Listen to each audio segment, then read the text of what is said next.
For me, I love the word development in PDF. It's about developing, improving, and I love people with that mindset. You guys spoke about the importance of mindset for elite athletes, but also in the corporate world, people with aspirations, people with goals. We have ups and downs at work. We have things we can control. We have things we can't control. But what do we take out of that? What can we learn from elite athletes? What could we commit ourselves to do?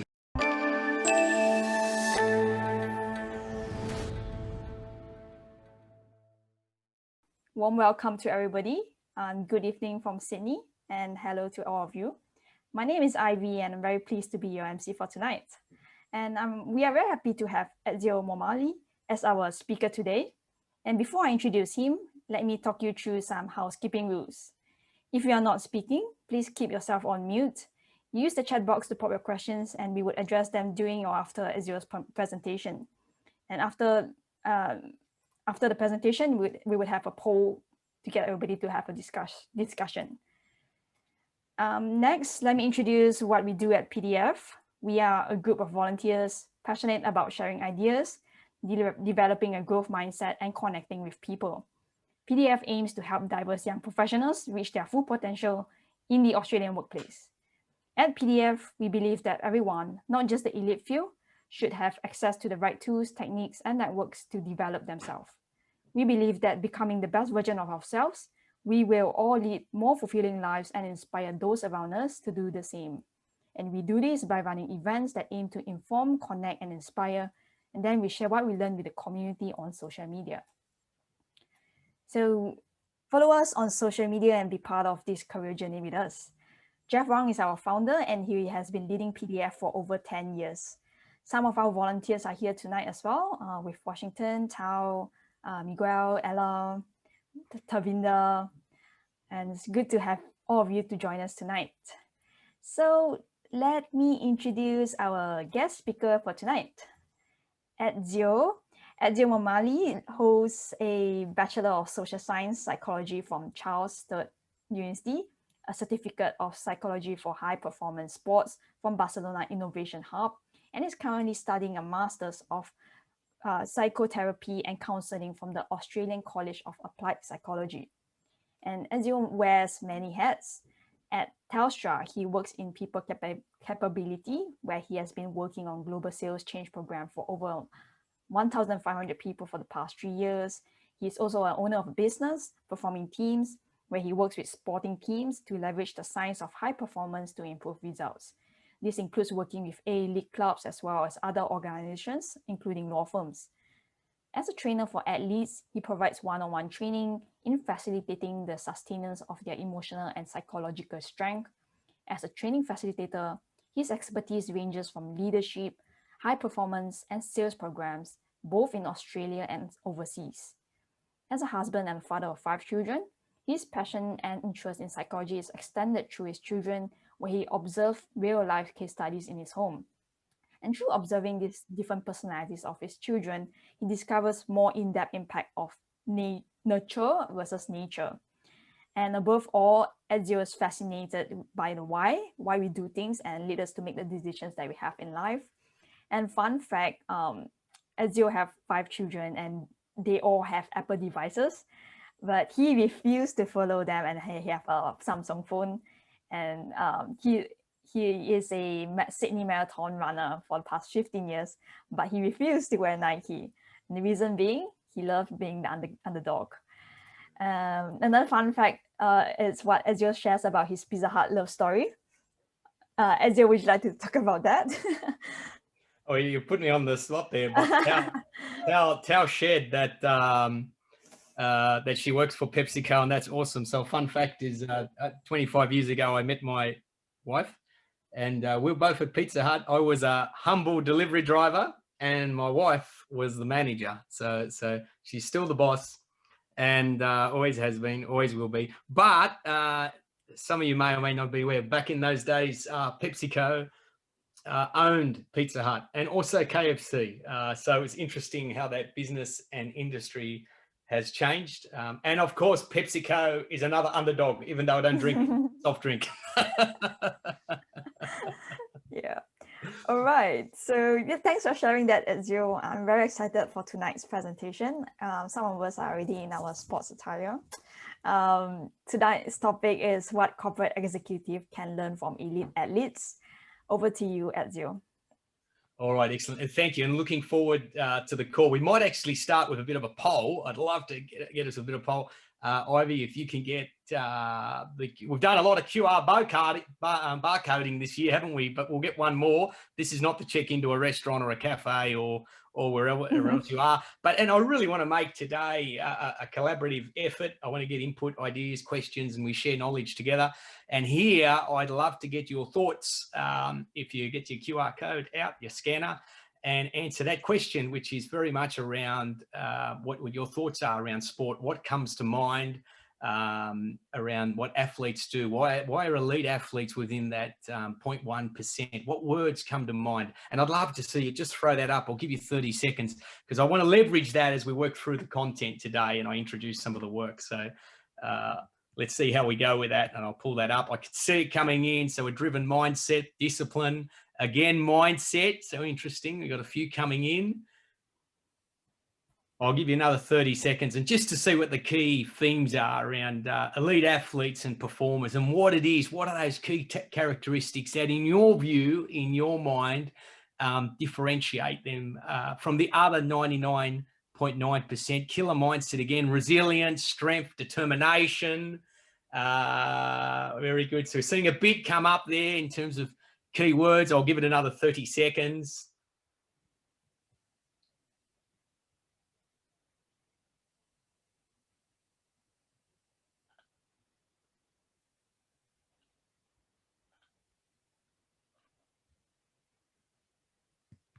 All right, got a couple more coming in, but very heavily, obviously, around resilience and around mindset. And I'll just pop that up, right? I'll pop that up and we'll go through and work through. We'll have a couple more of those later as well.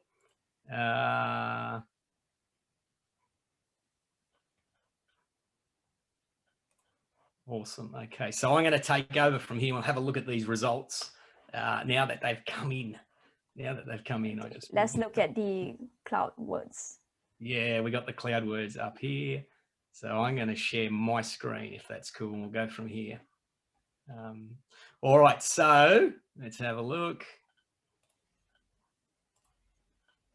So interesting. So a lot of mindset, killer mindset, determination, resilience came up several times. Again, driven mindset, lots of mindset. And that's important because today is around the correlation and what we can learn from elite athletes and how we can apply that to what we do in our own careers, so hence the corporate athlete. All right, I want to stress, you know, some of us are in our sport gear, and I know Jeff himself is a basketball nut, but you don't need to be or aspire to be an elite athlete to get something out of the program today. For me, when I talk or think about elite athletes, I think about the word perform and performers. And to me, elite athletes are performers, like an orchestra, a band, an artist, an actor. They are performers, and they are looking to perform at their peak at the right time. And in my view, that is no different to what we aspire to do in the corporate world, right? In the corporate world is we are performers when we go to work. I also hope today, I want to share knowledge, ask questions, but I want to get you guys to think as well. And part of that is to think with this mindset. That came up a lot right in that question. But for me, we are all performers. And have a think about your own stage. Have a think about what your stage is today and what it is maybe in 5 years' time. What do you aspire to be? I've put in there two sides of the stage because, you know, I really appreciate the time you guys have taken to be here tonight for an hour, because in life, we make choices as we do in sport. And for some people, tonight is a good night to be on Netflix or social media and, you know, just kill the brain a bit more after work. But you guys are here to develop, right? And I think that's fantastic. So we're going to share that. Quickly, Ivy mentioned the values, but I wanted to just reference the PDF values. I love the PDF values.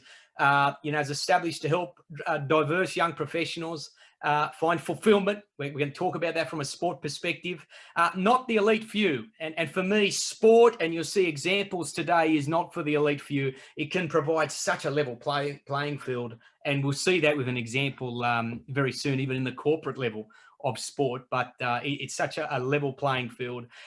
Best version of ourselves, that to me is what athletes strive every time they have to perform, is to pull out their best version, their best performance, and inform, connect, and inspire. And we learn and inspire from each other. Talk about inspiration. I mentioned sport. I love reading, and I'm a bit old school, right? I use the Samsung. I still subscribe to magazines. How ironic, this week, Time magazine, the front cover talks about a key issue in the US and probably around the world at the moment, but the confronting America's legacy of anti-Asian violence is really interesting. But let me give you a good news story. And, you know, it's one of the things I love about sport too. There's a famous quote in sport by a US judge, and they said something like, you know, in life, if you want to know the negative news, what's going wrong, and the bad news, you look at the front page of the newspaper. But if you want the positives, you look at the back page, the sport. And I don't know if any of you have know about Kim Ang, but Kim Ang, what an extraordinary story. You talk about the great stories of sport. Kim is the CEO of the Miami Marlins. That's a male team. They play against the New York Yankees and all that. She's the CEO of that team. Incredible story. In fact, she tells the story that she was on the plane one day with the team, and this team is worth hundreds and hundreds of millions of dollars. They're all superstars. And she was sitting wherever she was on the plane, and the air hostess said, went up to her and whispered and said, "Oh, excuse me.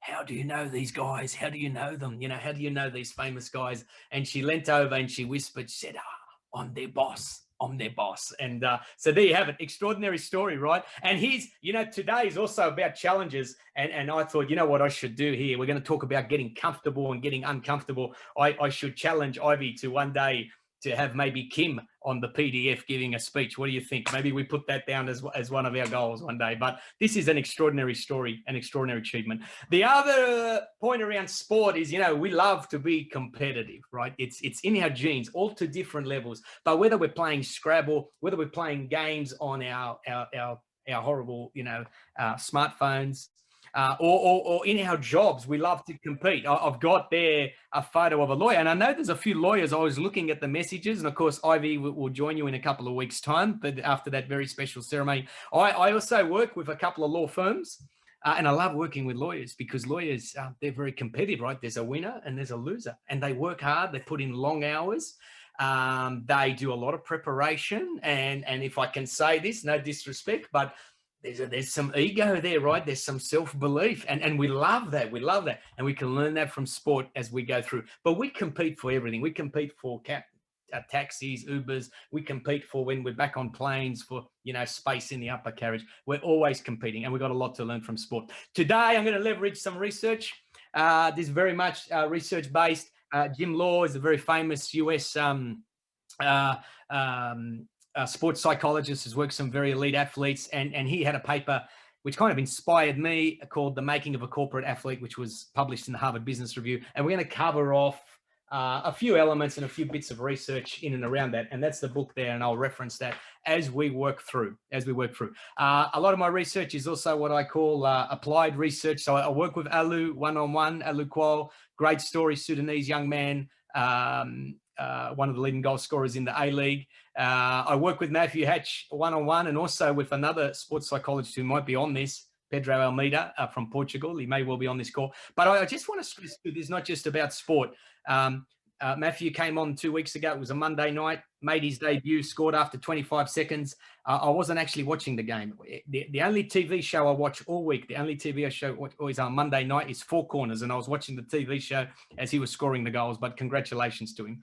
So we got a lot to learn, and there's other athletes I work with, right? And we work too. So I want to talk about ideal performance state, because elite athletes strive to achieve an ideal performance state, to get in the zone, and to stay in the zone at key moments. And this could be whether, again, you're a lawyer, you're in IT, you're in HR, but also right through your career. And can I say also at home? I saw the beautiful image of Jeff with one of his children behind him. And, you know, we shouldn't underestimate the different roles we have in life and how this applies. And we shouldn't forget roles like that are very, very important. I want to talk about some differentiators too. So when we look at elite athletes and business professionals, there are some crossovers, but there are some which are not crossovers. You know, we look at elite athletes, they typically train, spend about 90% of their time training, 90% of their time. They only perform 10% of their time, maybe every 4 days, maybe once a week, maybe twice a week.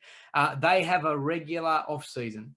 They will have 3 months off or whatever they have, and they will relax. We'll talk about that. They will relax in their off season. Their energy levels are highly regulated. We'll talk about that and what that applies to us in the corporate world. And they have a 7-year average career span. We should keep that in mind. Not all of this is applicable to the corporate world. In the corporate world, we work a little bit differently. In the corporate world, we only train 10% of the time because we're really good, aren't we? We're really good. We train 10%, we perform 90%. Some people complain about the 10%, you know, but the athletes keep training. I love that in the corporate world, someone thinks that they've done the job for a certain number of years, so they don't need to train anymore. You know, but Tal and I were talking about, you know, the importance of HR and the emergence of it or re-emergence, because, you know, there's a lot of upskilling, a lot of changes. We have no real off season in the corporate world, in my view, right? We go on holidays and we check our emails, we get on the phones, we're kind of always on, right? We're just always on because we think we're super people and we can just go at peak performance all the time. But we know that's not actually true, and we're going to look at that. We have long days, we have minimal breaks, and our career span is probably over 40 years, hopefully, maybe even longer. If you think about, you know, the average workforce in Australia is aging. So I wanted to call out some differences. Now, with that, I want to jump into one of the 4 areas we're going to look at today around elite athletes and how that crosses over for us in the corporate world. And the first one, we're going to start at the foundation level, is physical capacity. And you may be wondering, what on earth has physical capacity got to do with what we do? But, you know, it's interesting.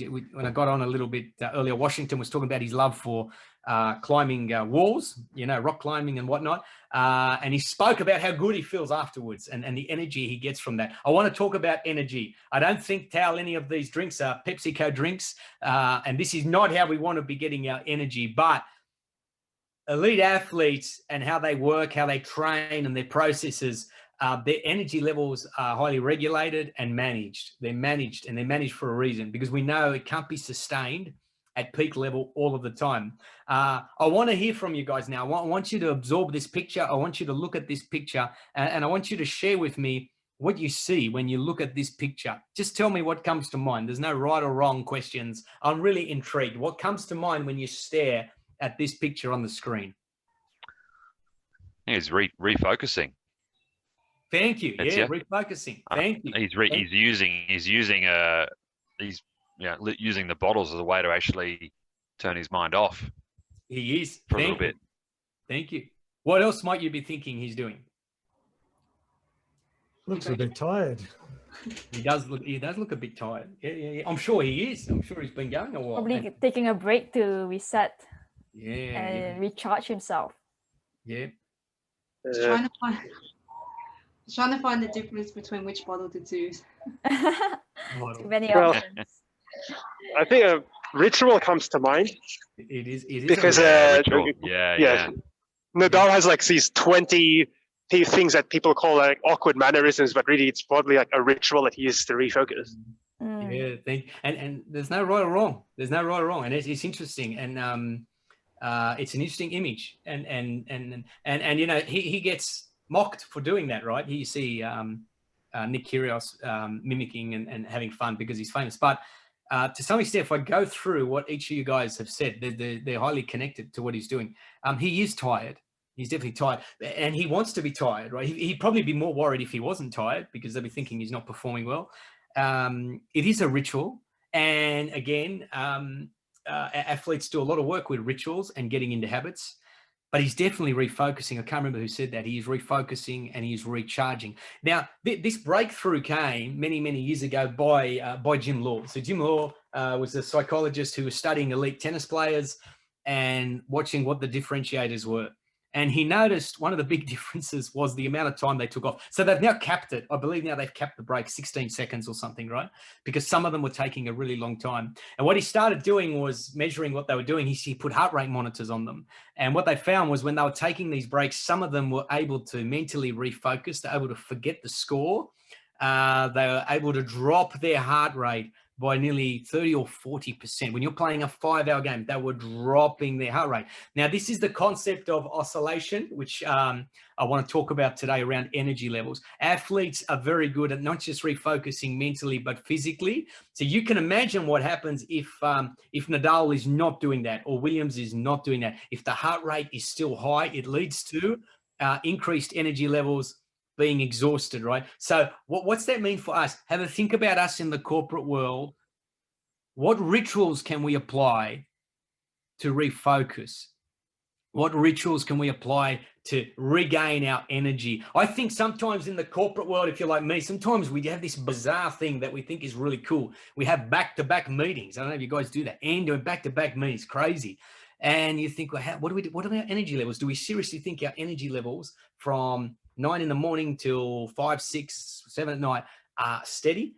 We know that can't happen in every meeting. We can't have that level of engagement. So the first element here is around physical capacity, and what I'd love you guys to be thinking here in terms of what we can learn from athletes around physical capacity. A is the concept of oscillation, right? They train hard and they rest. They train hard and they rest. And we know this is not rocket science. If you think of how an athlete builds muscle, she or he puts pressure on the muscle and then rest. They heavy weights and they rest. They go up and down. What do we do in the corporate world? And I want you to think about your typical day and your typical week.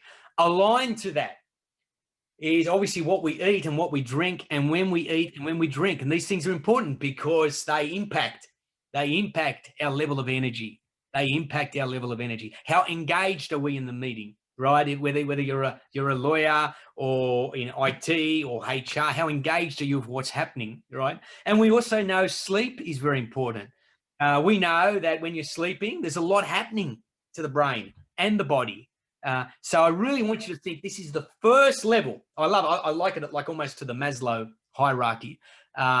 The first level. What I'd love you to do then also as we do this, I think IV has shared a document and it will look something like this. I just want you to reflect for 30 seconds. Refocus. Who said refocus for Nadal? Someone mentioned he was refocused. So for us to refocus and for us to assess ourselves based on physical capacity. I think that was me, Ezio. I can't remember. It's Andre. I think it was me. But good. Well, you take it. Okay. And think about and give yourself a rating out of 10. Give yourself a rating out of 10. From a physical capacity, where are you today? You may even think about what you aspire to be. Think about, what time you get up, how much sleep you get, how much exercise you're doing, number of breaks, level of nutrition. Have a think about what rituals you may have during the day or during a meeting to refocus like Nadal was. And he only does it for like 12 seconds, right? But it is our ritual and he refocuses.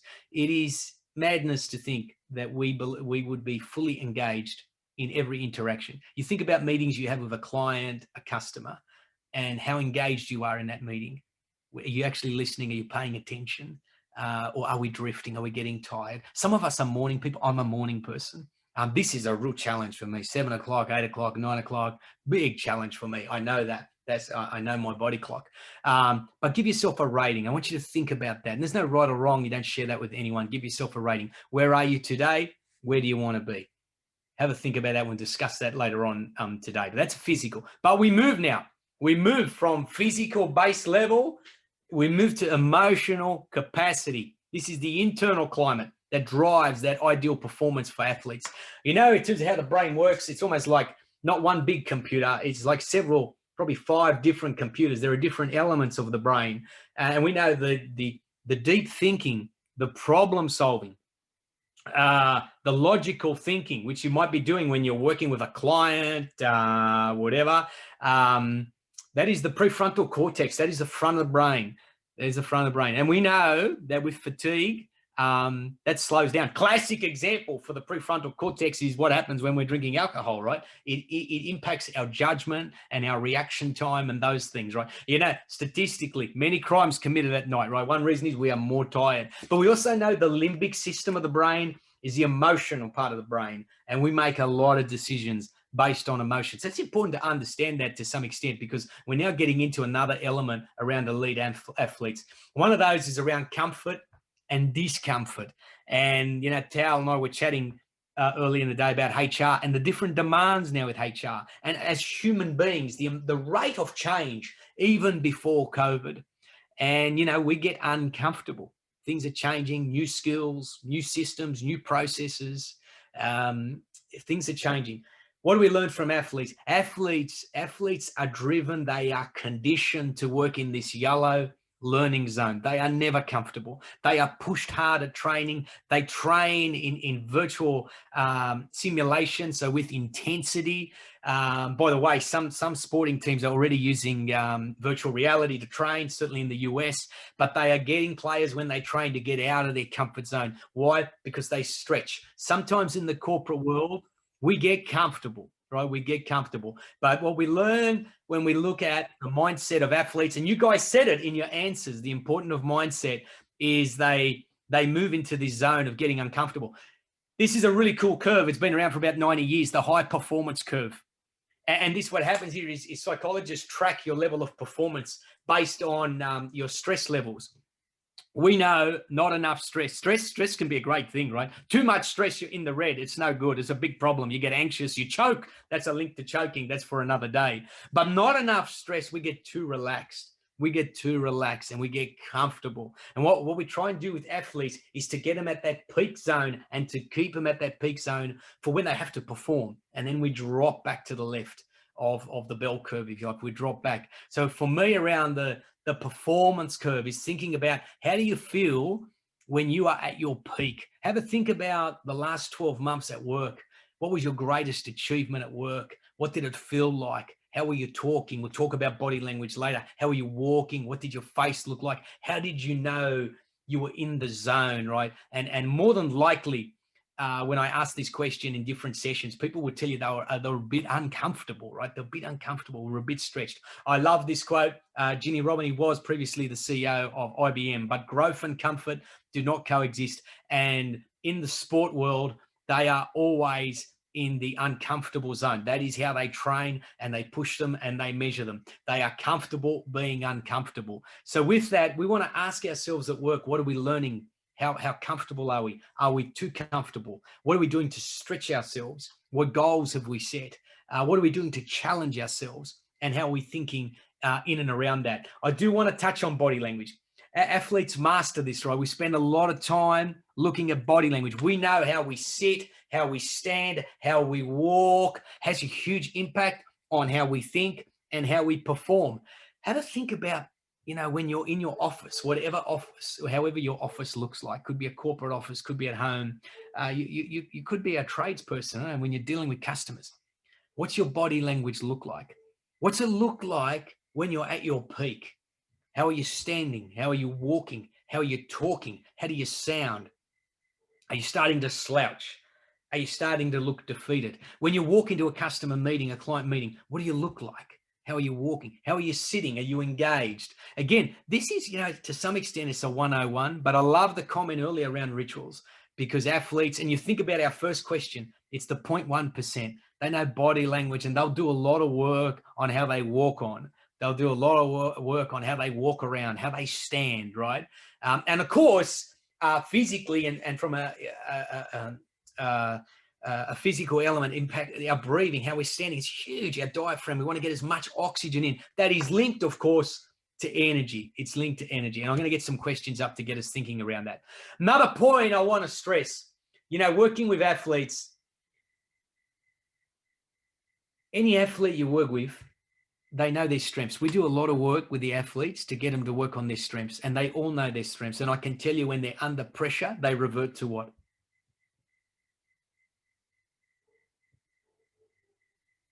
Always to their strengths. Always. It could be a favorite shot. It could be a favorite maneuver, whatever. I want you guys to think tonight from a corporate perspective, even at a personal level. What are your strengths in your job? And list them and review them. Ask others for feedback and tell others, what are their strengths? What are your peers? What are they good at? What are they good at? You know, I love going back to the PDF values, you know, around, you know, an even kill, the way I read that, right? Doesn't matter, you know, what position, what background.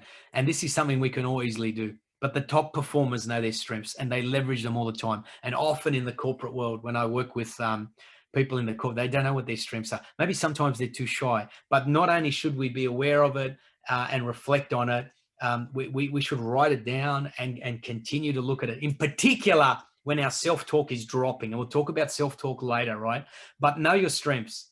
Know your strengths. Another thing I want to talk about is goal setting and failure, right? These are very important in sport. Culturally, it's not it's a cool thing to do or talk about in Australia. I love this quote from Michelangelo, but the danger for most of us lies not in setting our aim too high and falling short, but setting it too low. So I asked you guys, what are your goals? You know, how often do you review them? What are they short-term, long-term, medium-term? Early on in this session, I showed Alu Kual, Alu Sudanese background, came from Shepparton in Victoria. He came on about 2 weeks ago, scored 2 goals in 5 minutes, won him the game. And I messaged him after that game and said, congratulations, Alu, that's really well done. Very proud. I said, you got a little bit of work to do though, because when I sat down with him for coffee at the beginning of the year, your target was to score 5 goals. You've already done it. You need to set new goals. And by that morning, he'd already sent me his new goals. In the corporate world, what do we do around setting our goals? Do we share them? Do we think about them? Do we share them with other people, right? But that's important. Failure is important too. You know, I see Jeff with his basketball top on. I love this quote, right, from Michael Jordan. 9,000 shots. He's lost almost 300 games. 26 times he's been trusted to make the game-winning shot and he missed. What are our failures? But most importantly, what do we learn from them? Because in athletes, we spend a lot of time reviewing games we win and games we lose. And the key element is what do we learn from that game, right? What do we learn? And that's the resilience. And we saw that in the first question where they come up, right? There's a huge influence. And we want to incorporate that in the corporate world, right? Around learning and learning from failure. So I want us to think about, you know, in the last 12 months, what was your greatest failure? What did you learn from it? Did you get back up? Who got you up? You know, successful athletes have a group of people that want them to win. And I encourage you to think about that as well. Who wants you to win? Who wants you to do well? A couple other things, and I just want to touch on that as we move from emotional capacity is, again, give yourself a rating. Where are you from an emotional capacity perspective? How engaged do you feel? How optimistic do you feel? What are your thoughts on failure? Where are your goals? What do you learn from them? How challenged do you feel? How challenged do you feel when you go into work? Are you just going through the motions? Are you just going through the motions, right? Dangerous place when we are comfortable. Dangerous place. We then move into a couple more elements I want to cover off, and that's mental capacity, right? The physical, emotional energy, and how we kind of move from a cognitive perspective and apply that thinking to some of the discipline. And that was another word that came up in that cloud chart, right? The mental capacity. I spoke about reviewing and reflecting. Athletes spend a lot of time watching and reviewing their own performances, both as a team and individually. I find in the corporate world, we don't like to do that. We rarely review losses, but also we don't spend much time reviewing how we performed in meetings, in interactions. How was that customer engagement? How did I go today? What did I do well? What can I do better? So we can do a lot from reviewing, reflecting, learning. One of those elements we can apply in a corporate world or a personal level is keep a journal. Does anyone keep a journal? Me, I do. I like journaling. Wonderful. That's beautiful. What do you put in your journal? Not the details. What are some of the things you might put in there?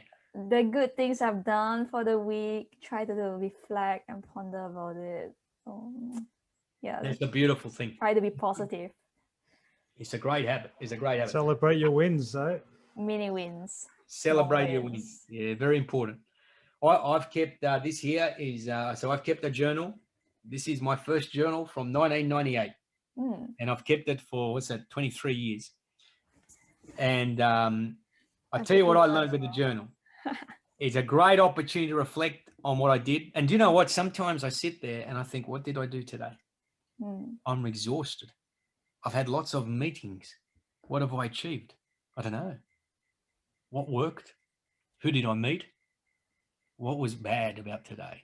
But I tell you, one of the great things that's learned is now I have the ability, and they're actually behind me. I can pull up any diary for any year, last 23 years, go to any day. But I tell you, the greatest thing for me personally has taught me is I go back and I write about any challenges I have on any given day or any problem. And it's allowed me to look at any given day and look back on those problems and think, wow, because you know, when you're in the moment of a problem, it seems really severe and really serious. And I love the technique. I didn't invent it, but the technique of, you know, what will this mean in a week, a month, a year? And what it's allowed me to do is realize that many of the things I used to worry about turned out to be insignificant, which means now when I come across problems, I look at them and I think I'll be reading this in a year's time. I'm definitely going to write about it tonight, but I'm going to read about it in a year's time and it will be most likely insignificant, or I would have learned something, but it's not as bad as I think. So I encourage you to do that. Now, commercially, a few people have caught on to this and you can buy them. You don't need to buy them. I just use a normal diary from Officeworks, right? This one here, believe it or not, some of you may remember the price tag. Remember the price tag? They didn't have barcodes back then. But journal writing is very important. We do this with athletes. We get them to write down at the end of the games how they played, how they performed, what worked, what they want to keep doing, what they want to stop doing. Why? It's about awareness, being more in the moment. So when we're at work, we are in the moment. We are thinking. I tell you another thing that happens, and Ivy, interested in your thoughts too if you find this, but you may think I'm a little bit crazy, but I find sometimes I'll be doing something in a day and I think, oh, I'm going to write about that.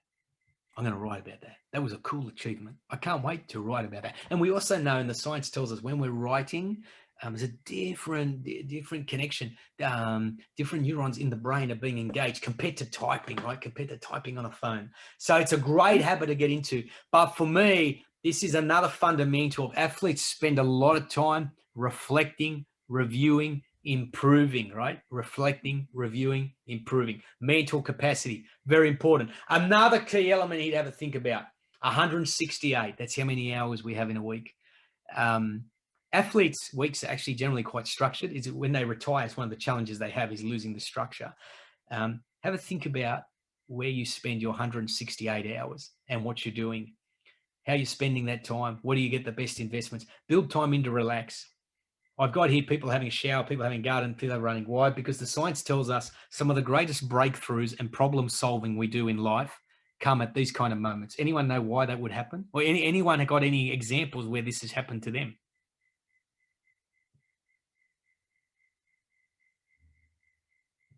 Jeff, have a question? Yes. Or example to share? No. It wasn't a question. I'm just saying I've had that experience. Yeah. We know that, right? We know because what happens, I go back to this, is all the problem solving, prefrontal cortex, front of the brain. And when we are relaxed, we are more logical and we think of different problems.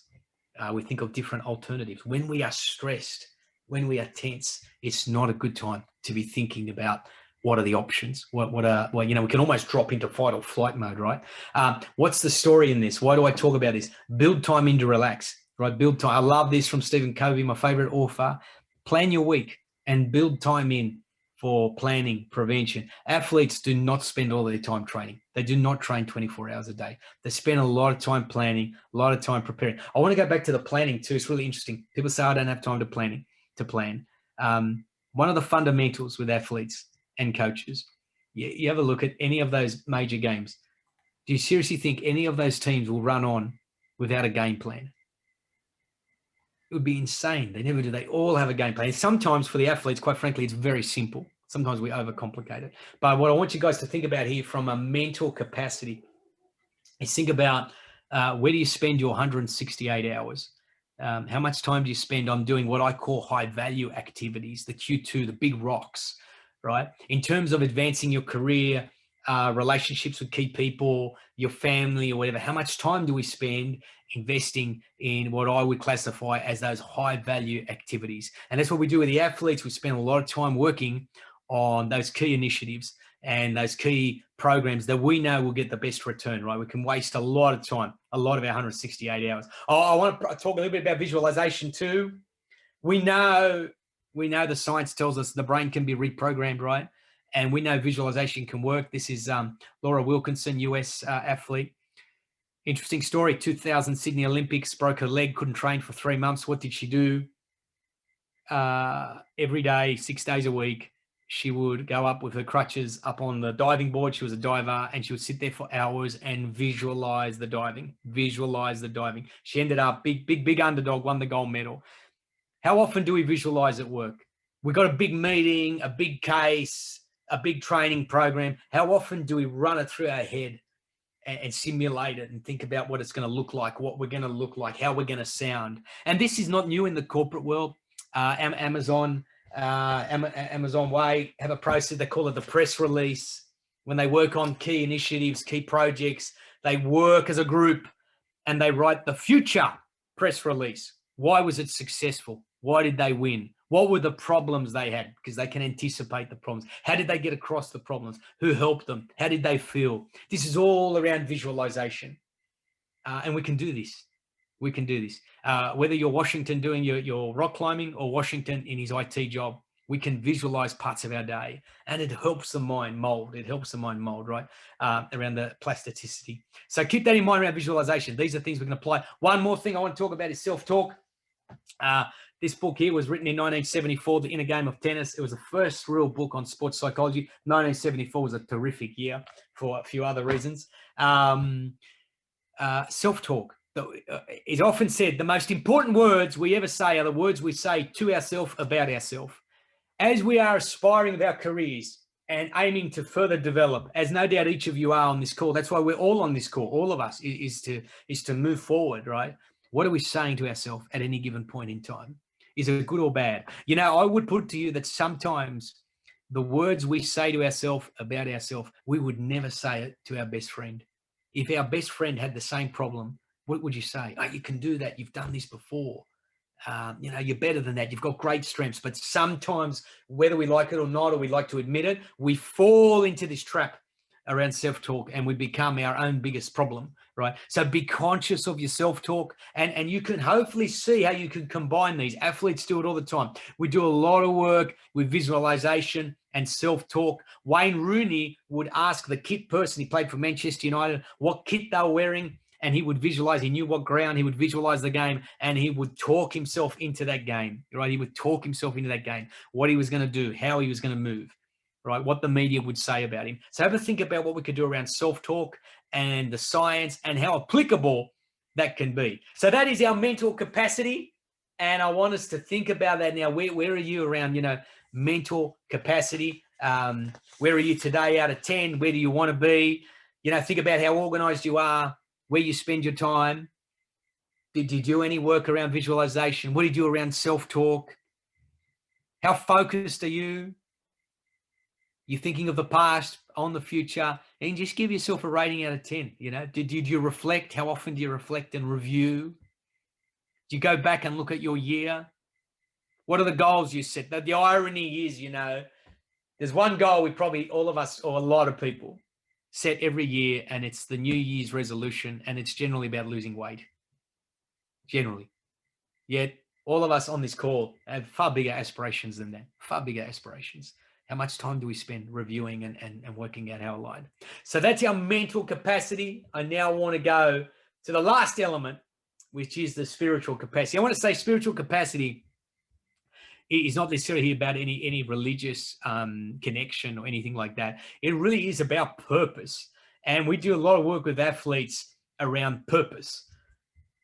What are they about? In fact, I can tell you, even at Manchester United, they run programs with their first team to get their players to understand that they are more than just footballers. More than just footballers. Anyone know why they would run such a program like that around why someone who earns, you know, $70 million a year is trained to think of themselves as more than just a footballer? Any thoughts on that?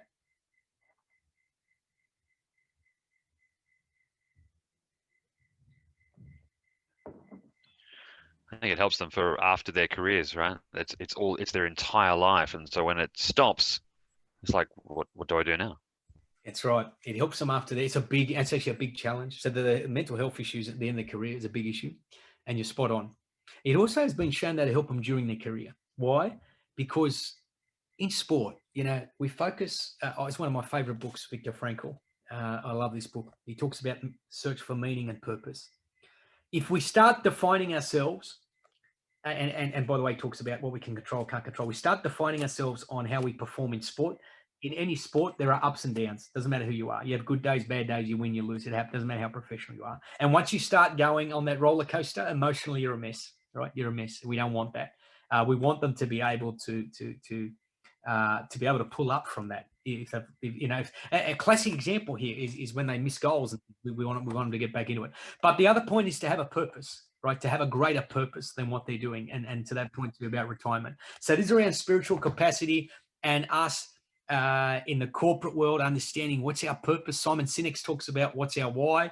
It's a big, famous TED talk, and it's cool. But for me, it comes back to this book, the work that Viktor Frankl. Viktor Frankl in his book quotes another great Nietzsche. Nietzsche back in 1904 or something. He said something like, "He who has a why has a better chance of developing a how." So for us in our life and in our careers, it's about what's our purpose. What do we do at work? Do we enable people? Do we help people to grow?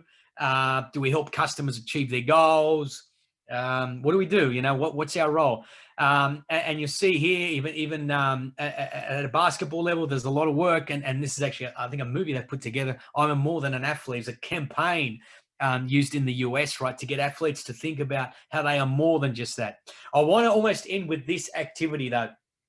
This is perhaps the most powerful activity I've done in my whole life. And I didn't come up with this either. This was an activity, again, by Stephen Covey. I've quoted him a few times today. But if you're struggling to find your purpose, I encourage you to consider this activity. It's an interesting activity. What you see there is a funeral service. And the activity that Covey put together was this. He gets, again, we visualize that we're at a funeral, wherever you go for a funeral. Visualize that room, church, whatever it is. Visualize it. Visualize a coffin. And then we're going to go pretty deep here, right? For a Thursday night, 7:30. Visualize that you are in the coffin. It's your funeral. It's your funeral. Now you really think I'm crazy. It's your funeral. And the challenge is this. For your funeral, to pick 3 people, maybe a partner, mother or father, workmate, relative, best friend, whatever, doesn't matter. 3 people, but at least one. And write the eulogy. Write the eulogy. What do you want people to say about you? How do you want to be remembered? From a work perspective, what was your value? How did you contribute? What was your purpose? What did you do at PepsiCo from a HR perspective? How did you help people reach their potential? What did you do as a people leader? What did you do with your client, whether you're a lawyer or a salesperson or an IT or engineer? How did you help other people? It's a cool element. This really challenged me, still does. I often think about it. In life sometimes, again, around the psychology, we're often in denial over many things. We know we'll die. Pretty deep conversation, right, for Thursday. Sorry if you didn't want to go here. But we know we'll die. We all die, right? And this really is the visualization. The link back to the athlete. What's our legacy here? What's our purpose? And we do a lot of work with athletes to help them understand their purpose. Very, very important.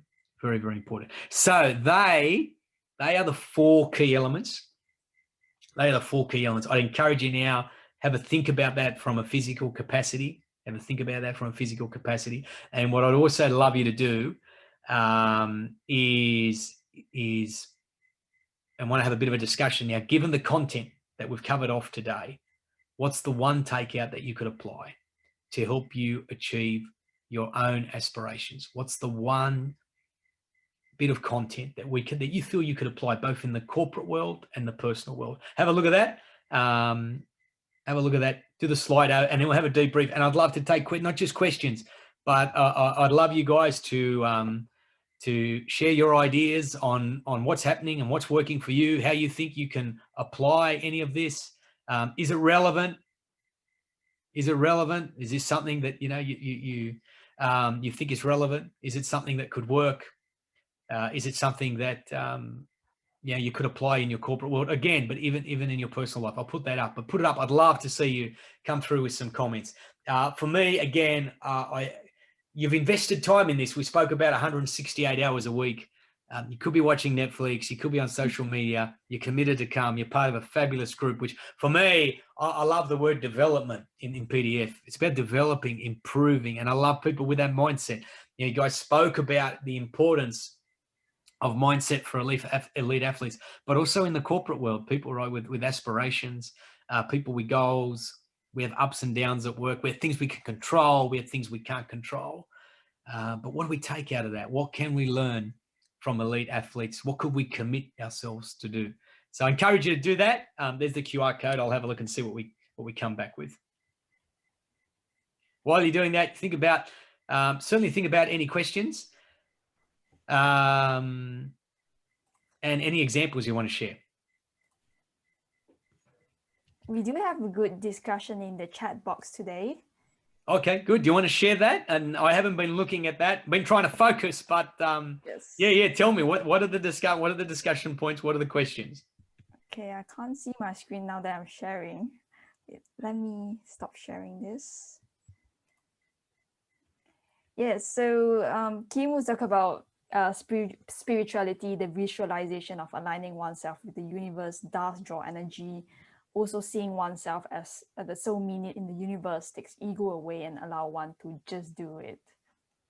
Well, sorry, I missed that. I had a break in the line. What was that comment again? Was that a question around? It's a comment from Kim Woo. Kim Woo, would you like to talk about it and elaborate? Fire away, Kim. Oh, yes. Hi, everyone. What I was trying to say was that the visualization and linking spirituality, I always think of the universe. And I would say that try to align myself with the universe as just one part of the universe. It gives me a lot of energy. It gives me a lot of serenity as well. And seeing myself as just one small dot of the huge universe, I'm not recognizable. And therefore the ego just dropped. And nobody will recognize me or criticize me. And by doing so, I'll be able to let myself go and just do it.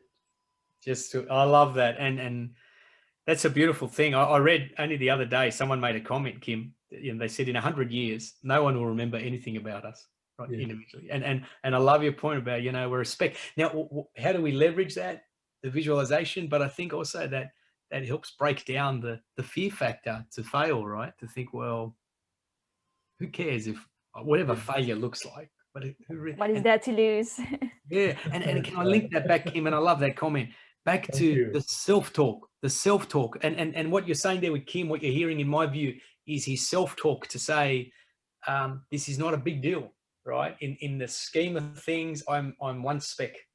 And if it doesn't work, it doesn't work.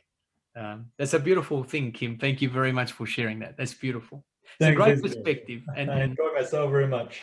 No, we learn from each other, and that's why I love forums like this, because you have people that are looking and looking for different ideas and different perspectives. And thank you, Kim. Thank you. And greetings from Melbourne to you guys in New South Wales and Queensland. Kim is based in Melbourne. Thank you for joining us today, Kim. Keep cool. Thank you, Kim. We have another question from Anthony. Anthony, would you like to unmute yourself and ask the question? Yeah, sure thing. I really love the points about the 168 hours and how you've applied like the models of stress and how we can apply like self-talk to make sure that we're really resilient in what we do and accepting failure. When it comes to managing stress, do you have any tips on a mental level of how to go from the burnout section of stress to the optimal level of stress? Yeah, good point. And again, thank you for that, Anthony. There's a mental and a physical element. And we already heard from Kim, one of the mental elements, which is realizing, okay, this big project I'm working on and whatever, in the scheme of things is probably not as big as I think it is, quite frankly, right? But the other thing is physically to make that time. And you make a really good point there, Anthony, because it's almost madness that we think that physically we can work off minimal sleep and try and perform at our best 7 days a week or whatever. It's crazy. Athletes will never do that. So we do need to build rest. But what is rest? Rest may be a little bit of social media and Netflix, but it may be whatever works for Anthony. It may be sitting down at a cafe by himself. It may be reading a book.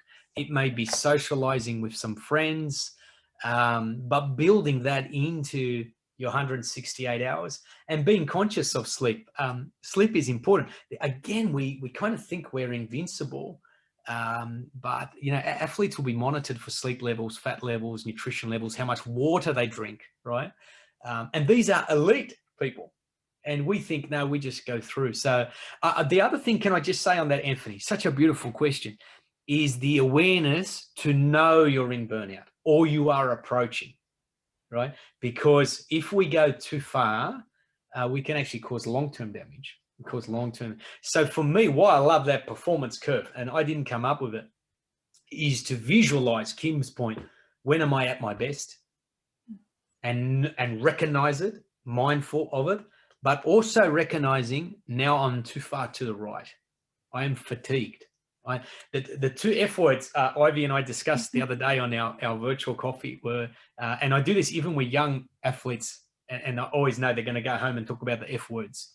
And one of them is focus. They are incredibly focused, but be aware of fatigue. We do not work well with fatigue. And I just go back to this. We know the research tells us when we are fatigued, we don't think well. We don't solve problems well. And I know a lot of us would have got through uni cramming and things like that. I don't want my surgeon or the person operating on my child to be coming in with 3 hours sleep and tired and exhausted, right? We need to, and that may happen sometimes, but it's not sustainable. And so I hope that answered your question, but build time in. It's a beautiful time. And by the way, just quickly, that links in with the funeral activity, right? Because for me, okay, I need some downtime. Well, downtime might be, okay, I might go catch up with, my parents have passed away, but I might go catch up with my aunties or a brother or sister and have a coffee and relax and engage and listen, build it in. Or I might go do some exercise, right? Climb a wall.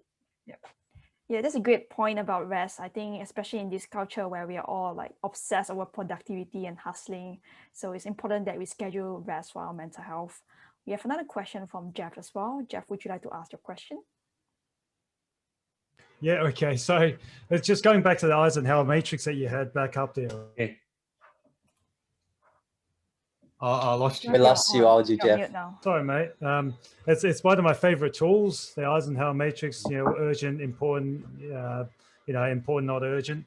But the key to using that tool is knowing what's in quadrant 3, which is knowing which things which are urgent but not important. And I know it's very hard, especially when I was in my younger days, to decide what's in that quadrant. Is there any tips on how you figure out what's in that, what goes where? Because that's pretty much the key to us being effective.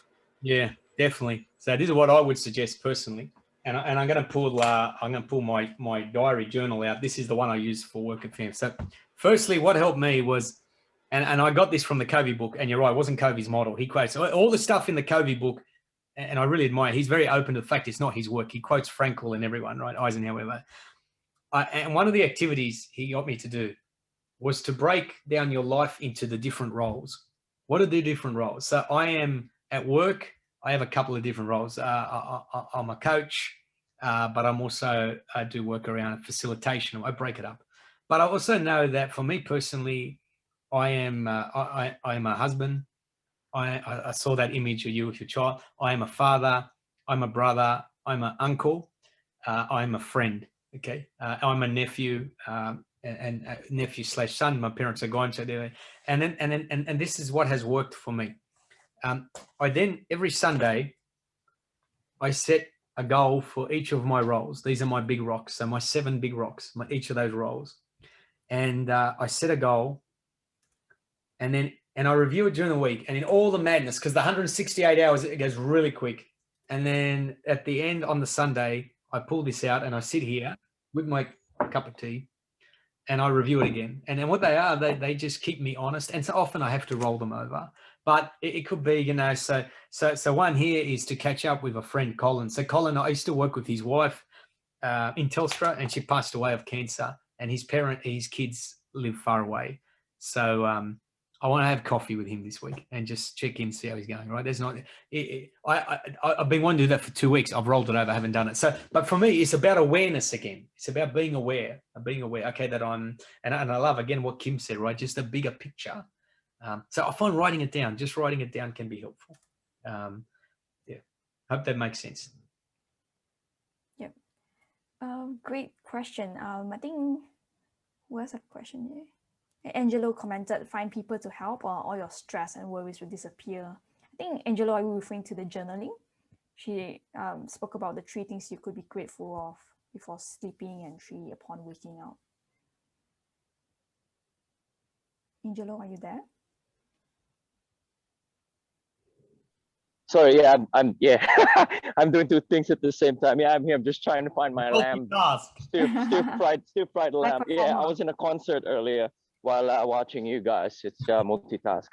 So what was the question?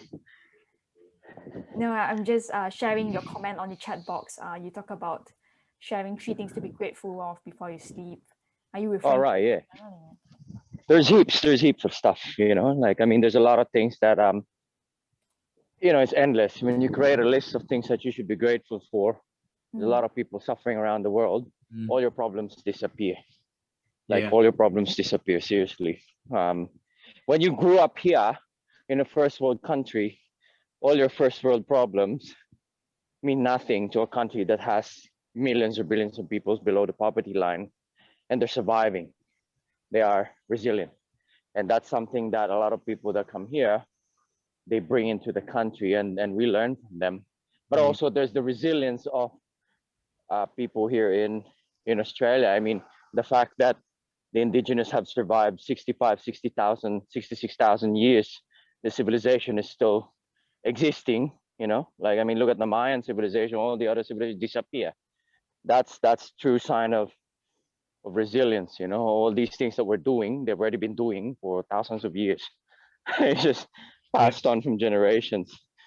Right.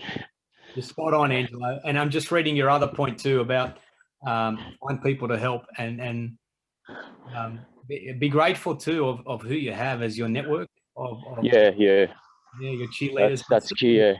You know, of being grateful. And you mentioned first world countries. My family, my parents, probably like some of you on this call, right? They came here for a better life, and I'm very grateful for that. And sometimes we get caught up with the media or who we're with and whatever, that we get in this downward spiral. In my view, we have a lot to be grateful for. That's right. We're doing all right. We're doing all right, and we have a lot. And just quickly on that, there's a lot of science to support that. You see that even around mental health, about gratitude and being grateful is very important. That's right.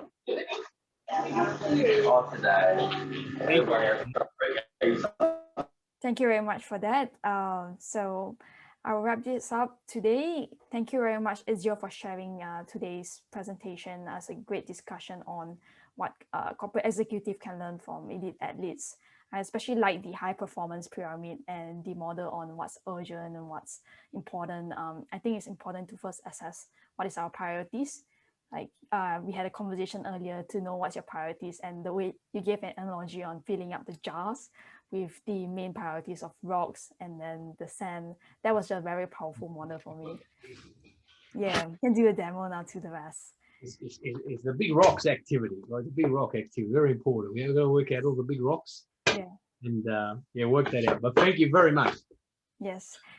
And thank you, everybody, for your question. And it was a good discussion in the chat box as well. When you are presenting, a lot of them can resonate with the issues and points that you raised about the journaling, about the eulogy. It was a very good practice to start. At least for me, I feel that way. And I really enjoyed tonight's session. So thank you very much, Ezio. And to the rest, thank you very much for joining us tonight. Feel free to check out our next event. We have some webinars coming up, and the next event will be hosted by Washington on the topic of how to future-proof your career. Thanks, Ivy. Thank you, Ezio. That was wonderful. Much, everybody. Thank you, guys. Thanks, Ivy. Thank you, Ezio. Really No, appreciate Thanks, it. Ezio. Much appreciated. Thank you. Thanks, guys. Thanks, Bye. guys. Bye. Thank you. Thank you so much. Bye. Thank you. See you guys.